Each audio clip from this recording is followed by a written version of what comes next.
नमस्कार छात्रों, मैं कुशागर कंपटीशन क्लासेस से अभय अवस्थी आज आप लोगों से एक विशेष मुद्दे पर बातचीत करने के लिए आया हुआ हूँ।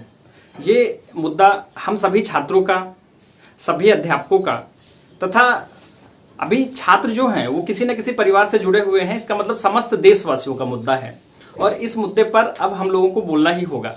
आज इसी मुद्दे पर मैं आप लोगों से बातचीत करने के लिए आया हुआ हूँ। इसको हमें बहुत अच्छे से समझने की ज़रूरत है। मुद्दा ये है कि क्या हम लोग हमेशा जाति, धर्म और मजहब की बात करके ही चुनाव लड़ेंगे? क्या हम लोगों के लिए रोजगार एक मुद्दा नहीं है? वर्तमान में हम सिर्फ इस मुद्दे पर बात करने आए हैं कि क्या सरकार के लिए युवाओं का कोई महत्व नहीं है? क्या सरकार युवाओं को दरकिनार कर रही है? आज का समय यही है। ध्यान से समझिए, मैं बात विधिवत करूंगा, स्टेप बाय स्टेप करूंगा। सबसे पहले मैं बात करने जा रहा हूं योगी जी की, है ना, उत्तर प्रदेश सरकार की। हम लोगों ने उत्तर प्रदेश सरकार को चुना, 2017 में चुनाव हुए, सब लोगों ने वोट दिया, है ना, वोट दिया तभी इतनी सीटें आई, सरकार को चुना गया। अभी बात यह है कि उत्तर प्रदेश सरकार ने युवाओं के साथ किया क्या, है ना। बात आज मैं सिर्फ युवाओं के लिए करने जा रहा हूं। मैं ये नहीं कह रहा हूं कि योगी जी का हमारा कोई विरोध है या मोदी जी से हमारा कोई विरोध है। हमारा किसी से कोई विरोध नहीं है और हो सकता है मैंने वोट दिया हो, आप लोगों ने वोट दिया हो, सब लोगों ने वोट दिया तभी सरकार बनी है। आज यहाँ पर बात हमारे हितों की है, इसलिए हमें बोलना पड़ रहा है। हम लोग आज तक नहीं बोले, लेकिन आज हम लोगों को बोलना पड़ेगा। बात हम सबसे पहले योगी जी की करते हैं। 2017 से लेके आज 2021 आने वाला है, 2020 खत्म होने वाला है ना। अभी सितंबर चालू हो जाएगा, ठीक है, तो 4 महीने बाकी हैं, खत्म हो जाएगा, ठीक है। मतलब 4 साल में आपने युवाओं के लिए किया क्या? 2016 की वैकेंसीज आप यूपी SSS का उत्तर प्रदेश सरकार जिस आयोग के द्वारा चयन करती है, सारे बच्चों के लिए वीडियो है तो बच्चे जरूर जानते हैं, उधर उत्तर प्रदेश अधीनस्थ सेवा चयन आयोग, यूपी SSS इसका नाम है। इस आयोग ने 2016 की वैकेंसीज को आज तक क्लियर नहीं किया, ठीक है। 2016 की आप यूपी SSS लोअर 2 देख लीजिए, केन सुपरवाइजर देख लीजिए, ट्यूबवेल ऑपरेटर देख लीजिए। 2016 की वैकेंसीज, 2017 की वैकेंसीज, 2018 की वैकेंसीज, 2019 की वैकेंसीज, 2020 तक की वैकेंसी सब पेंडिंग पड़ी हुई है। मैं सरकार से केवल यही पूछना चाहता हूं और ये कहना चाहता हूं कि सारे छात्र भी पूछे, है ना, योगी जी से पूछे कि भैया आप चुनाव करा सकते हैं, आप सारी योजनाएं एग्जीक्यूट कर सकते हैं ग्राउंड पे, तो फिर बच्चों के रिजल्ट क्यों नहीं डिक्लेयर कर सकते? आप वैकेंसीज क्यों नहीं निकाल सकते? 2016 से लेखपाल की वैकेंसी आ रही है, 2016, 17, 18, 19 इंतजार करते करते 2020 आ गया, लेकिन आज तक वैकेंसी क्यों नहीं आ पाई धरातल पर? इसलिए नहीं आ पाई क्योंकि योगी जी के लिए या इस सरकार के लिए, है ना, युवाओं के भविष्य की कोई अहमियत नहीं है। उनको पता है वोट मिलते हैं यहाँ पर मंदिर के नाम पर, वोट मिलते हैं यहाँ पर अदर मुद्दों के नाम पर। हमें इनसे मतलब नहीं है उनको वोट किससे मिले, हमें मतलब हमारे भविष्य से है। और अब प्रत्येक छात्र को ये सवाल करना पड़ेगा, छात्र को अपने हितों के लिए, है ना। मैं आप लोगों से विनम्र निवेदन ये कर रहा हूं कि अब आप लोग कुछ समय के लिए, है ना, जाग जाइए और सिर्फ सरकार से अपने सरोकारों पर बात करिए। अपने सरोकार मतलब अपने भविष्य पर बात करिए। आप पूछिए कि सर हमने ये एग्जाम दिया था, आज तक रिजल्ट क्यों नहीं आया, और 2 लेखपाल की वैकेंसी आने वाली थी, क्यों नहीं आई? बहुत पहले एक झुंझुना दे दिया था, यूपी SSS ने बोला पीईटी होगा, है ना, पीईटी होगा और पीईटी से भर्ती होगी। ये 6 महीने पहले की न्यूज है, तो 6 महीने से आज तक वो धरातल पे आया ही नहीं। बोल रहे हैं कि कोरोना की वजह से नहीं हो रहा, कोरोना की वजह से बाकी सब हो सकता है। कोरोना की वजह से भैया बीएड के एंट्रेंस एग्जाम हो सकते हैं। क्यों हो रहे हैं पता है आपको? इसलिए हो रहे हैं क्योंकि कॉलेजों का पैसा कहां से आएगा अगर बीएड एंट्रेंस एग्जाम नहीं होगा। ये सारी चीजें हो सकती हैं, लेकिन कोरोना की वजह से यूपी SSS कोई रिजल्ट डिक्लेयर नहीं कर सकता। कोरोना की वजह से यूपी SSS कोई इंटरव्यू कंडक्ट नहीं करा सकता। कोरोना की वजह से यूपी SSS कोई फॉर्म नहीं निकाल सकता। लेकिन बाकी चीजों पे कोरोना नहीं है। कोरोना अभी गाइडलाइन आई है जो अनलॉक 4 की, आपको पता होगा। इस गाइडलाइन में यह कहा गया है अनलॉक 4 की कि रैली हो सकती है, बिहार में चुनाव हो सकते हैं, लेकिन नए फॉर्म्स नहीं निकल सकते हैं, बच्चों का रिक्रूटमेंट नहीं हो सकता। ये यूपी सरकार की बात है, कोई भी सरकार इससे अलग नहीं है। अब मैं बात केंद्र सरकार की कर रहा हूं और बात बच्चों के भविष्य की है, इसलिए केंद्र सरकार की आप समझिए। एसएससी के 2017 की बहुत सारे टीचर्स इस अभियान में लगे हुए हैं। मुझे लगा कि मुझे भी आप लोगों को बताना चाहिए, है ना, और आप लोगों को बेसिकली जागना चाहिए, है ना, किसी के भी थ्रू आप जागे, है ना, हर टीचर का आप सहयोग करिए, ठीक है। 2017 से एसएससी के जो फॉर्म्स निकले हुए हैं, 2017 के बैच की ज्वाइनिंग नहीं हुई आज तक, है ना। 2018, 2019, 2020 आ गया। एसएससी का ऐसे ही हाल है। एसएससी को तो एकदम जब से एनडीए गवर्नमेंट आई है, जब से मोदी जी आए हैं, एसएससी को तो एकदम बेकार ही कर दिया है। वैकेंसीज लगातार घट रही हैं, आपने ट्रेंड देखा, बहुत सारे टीचर्स दिखा रहे हैं वैकेंसी घट रही, कोई बात नहीं, आप 3000 वैकेंसी निकाल लें, ठीक है, लेकिन 3000 वैकेंसी तो एक निर्धारित समय में करिए। जब योगी जी, जब मोदी जी, आप 6 महीने के अंदर चुनाव करा सकते हैं। निर्वाचन आयोग एक ऐसी संस्था है जो 125 करोड़ लोग, जहां है 138 करोड़ है वर्तमान में, है ना, जहां पे 105, 110 करोड़ वोटर्स हैं, है ना, उनका अगर चुनाव आप करा सकते हैं तो 2-2.5 करोड़ लोगों का एग्जाम क्यों नहीं करा सकते? 6 महीने के अंदर उनका रिजल्ट क्यों नहीं आ सकता, है ना।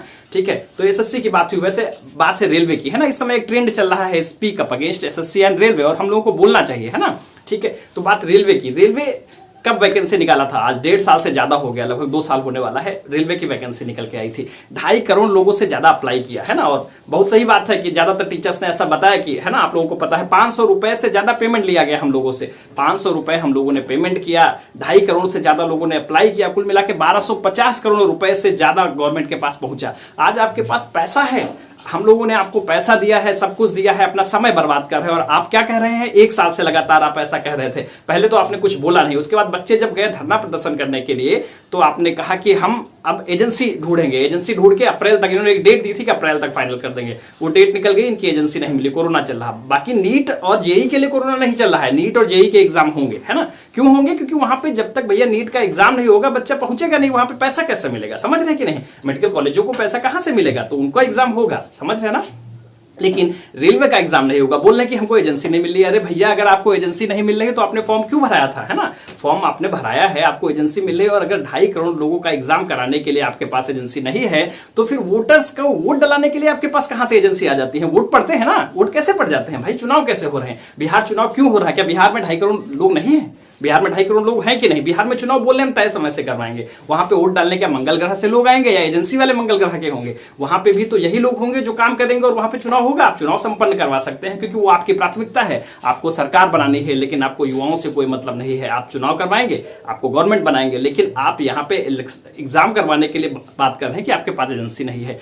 आप जाग जाइए, सरकार से मेरा करबद्ध निवेदन है। मैं सरकार के खिलाफ नहीं हूं, मैंने सरकार के खिलाफ, आप फेसबुक या कहीं भी मेरा पोस्ट पढ़ सकते हैं, आज तक मैंने कुछ नहीं लिखा, क्योंकि मैं खिलाफ था ही नहीं, है ना। मैं हर डेवलपमेंटल वर्क्स के सपोर्ट में रहता हूं, बहुत सारा काम किया जिसका मैं हमेशा सपोर्ट किया, ठीक है। लेकिन आज बात हमारे भविष्य की है, आज बात हमारे छात्रों के भविष्य की है, और हमारा सबके भविष्य की है। हम लोग भी स्टूडेंट्स हैं, अगर हम लोग अपने भविष्य की बात नहीं करेंगे तो कौन करेगा भैया। हम भी, आप समझिए जितने भी टीचर्स हैं उसमें से 60 से 70% टीचर बनता स्टूडेंट से ही है, और वो सिर्फ उसका यही थीम रहता है कि भैया हम पढ़ेंगे और पढ़ाएंगे, है ना। पढ़ाएंगे तो साथ में पढ़ेंगे भी और अपना भी एग्जाम निकालेंगे। हर टीचर का कोई ना कोई एग्जाम होता है, और हर टीचर कहीं ना कहीं जॉब करता है, ठीक है। तो जब उसके सारे ऑप्शंस टीचर के खत्म हो जाएंगे, सारे ऑप्शंस स्टूडेंट्स के खत्म हो जाएंगे, तो फिर भविष्य देश का कहां पे बचेगा, ठीक है। तो कहीं भी देश का कोई भविष्य नहीं बच रहा है, पूरी गवर्नमेंट जॉब्स को खत्म किया जा रहा है, और जॉब्स आप खत्म कर रहे हैं वो तो ठीक है, जो पेंडिंग जॉब्स है उनका क्या। दूसरी बात, कुछ लोग अभी ऐसा तर्क देंगे, बहुत सारे लोगों को ये लगेगा कि मैं गवर्नमेंट के अगेंस्ट बोल रहा हूं, इसलिए मैं फिर से यही कह रहा हूं, हमारा गवर्नमेंट के अगेंस्ट नहीं है, हम गवर्नमेंट को अभी भी केवल समझा रहे हैं, गवर्नमेंट से केवल करबद्ध निवेदन कर रहे हैं कि आप समझिए, आप युवाओं को नजरअंदाज नहीं कर सकते। अब देश का जो भी युवा है सिर्फ इस नाम पर वोट नहीं करेगा कि हाँ धारा 370 खत्म हो गई या राम मंदिर बन गया, अच्छा हुआ बन गया, हम इसके सपोर्ट में हैं, आपने अच्छा काम किया। लेकिन अगर आप ये समझेंगे केवल हम इसी के नाम पर वोट देंगे तो ऐसा नहीं होगा। हम लोग चाहते हैं कि आप हमारे रोजगार के बारे में एक कंक्रीट प्लान लेके आइए, एक निर्धारित प्लान होना चाहिए, है ना। अब गवर्नमेंट कहेगी कि हम कर तो रहे हैं, हमने अभी आपके लिए सीईटी बना दिया है ना, ठीक है, हमने आपके लिए एनआरए बना दिया, नेशनल रिक्रूटमेंट एजेंसी बन गया, कॉमन एलिजिबिलिटी टेस्ट बन गया। अरे भैया बन गया तो पुराने एग्जाम्स का क्या, ये तो बताइए कितने दिन में आप रेलवे कंडक्ट करा देंगे। उस जब आपने एनआरए बनाया तो उसमें कहीं आपने निर्धारित किया कि हम आने वाले 5 महीने में या 6 महीने में एग्जाम करा के इनको ज्वाइनिंग कर देंगे, उसके बाद एनआरए लागू होगा। आपने ऐसा कुछ कहा नहीं, कहा ना। आप तो हम लोगों को केवल एक झुंझुना पकड़ा रहे हैं कि एनआरए ले लो और इसको खेलो 1-2 साल, है ना। तब तक 2024 का चुनाव आ जाएगा और फिर हम देखेंगे क्या करना है। तो हम लोग केवल चुनाव के समय अब नहीं बोलेंगे। देश का युवा, मैं देश के समस्त युवाओं से ये अपील करता हूं और अपने समस्त स्टूडेंट्स से जो भी देख रहे हैं, है ना, कि आप लोग इस वीडियो को ज्यादा से ज्यादा सर्कुलेट करिए और आप एक निवेदन करिए, मेरे लिए नहीं, आप अपने लिए निवेदन ये करिए कि भैया हर बच्चा जो फेसबुक पे पोस्ट करता है, आप फेसबुक पे वर्तमान में कोई दूसरी पोस्ट मत करिए। सिर्फ गवर्नमेंट से ये कहिए कि हमारे इस एग्जाम का क्या हुआ, हमारा रिजल्ट कब तक आएगा, क्या आप हमें जॉब देना नहीं चाहते हैं, और अगर नहीं चाहते हैं तो आपने फॉर्म क्यों भरा है, ठीक है। ऐसे यूपी सरकार से अब निवेदन करिए, योगी जी से, कि आप जो पुराने रिजल्ट हैं उनको कब तक दे रहे हैं, 2016 से 2020 तक आपने रिजल्ट क्यों नहीं दिया, और अगर आप रिजल्ट नहीं दे सकते हैं तो आप कहिए कि रिजल्ट नहीं दे सकते, है ना, ठीक है। कर क्या रही है गवर्नमेंट, हम लोग सरकार से कोई ऐसी मांग नहीं कर रहे हैं कि गलत है, हम ये नहीं कह रहे हैं कि हम लोग को 5,000 रुपए महीने बेरोजगारी भत्ता दो, ऐसा नहीं कह रहे ना, हम लोग कह रहे हैं हमको रोजगार दो, है ना। और आज भी देश का एक बहुत बड़ा हिस्सा है जिसका, और स्पेशली जो निम्न मध्यम वर्ग है, उसका एक सपना होता है गवर्नमेंट जॉब में जाने का, है ना, ठीक है, और उसके लिए वो दिन रात तैयारी करता है। अगर आज के समय में हम लोग इस मुद्दे पर नहीं बोले तो आप ये समझ लीजिएगा कि आने वाले समय में ये गवर्नमेंट इस सेक्टर को ही खत्म कर देगी, खत्म कर रही है। आपने देखा कि रेलवे का निजीकरण चालू हो गया, कई सारे सेक्टर्स का निजीकरण हो रहा है। अब बहुत सारे लोग कहेंगे निजीकरण अच्छा है। निजीकरण अच्छा है या खराब है बात इसकी नहीं है। आप ये बताइए निजीकरण में वो खरीदेगा कौन? निजीकरण अगर ट्रेनें बिकेंगी तो क्या कोई नॉर्मल आदमी खरीद सकता है? नहीं खरीद सकता ना। सिर्फ पूंजीवादी, यहाँ पे मॉडल ही पूंजीवादी डेवलप हो रहा है। आप पूंजीवादी मॉडल भी डेवलप करिए, कोई बात नहीं है ना,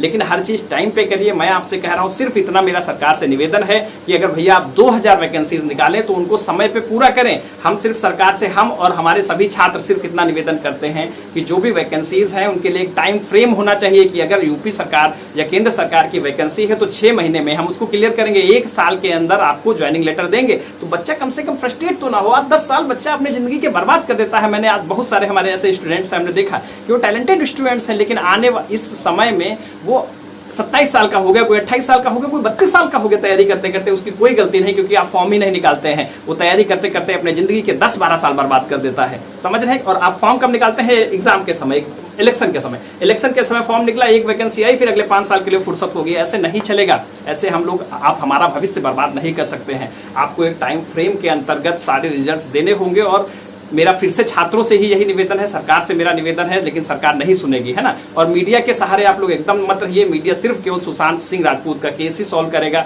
मीडिया वही करेगा जो सरकार चाहती है। आप सीधा सीधा समझ लीजिए। अब हम लोगों को अपने आप से अपनी बातें करनी है, और उसका सबसे बड़ा प्लेटफॉर्म सोशल मीडिया है। आप लोग फेसबुक पे, ट्विटर पे जो भी कर सकते हैं करिए। सिर्फ एक ही पोस्ट करना है। वर्तमान में आप लोग अपना डीपी या जो कुछ भी है, जो कुछ भी आप कर सकते हैं, सिर्फ अपनी जॉब्स के लिए करिए, है ना। आपका जो भी पोस्ट होना चाहिए सिर्फ यही होना चाहिए कि आप हमें रोजगार कब देंगे, है ना। आप जो इस एग्जाम का रिजल्ट कब देंगे, या ये वैकेंसी आप कब निकालेंगे, सिर्फ इसी प्रकार की पोस्ट करिए, ठीक है। मैं सरकार से फिर से अपील करता हूं कि हम लोगों को बाध्य ना करें कि हम लोग कोई आंदोलन करें, है ना। आप लोग समय पर रिजल्ट दीजिए और हम लोगों के युवाओं के भविष्य के साथ मत खेलिए, ठीक है।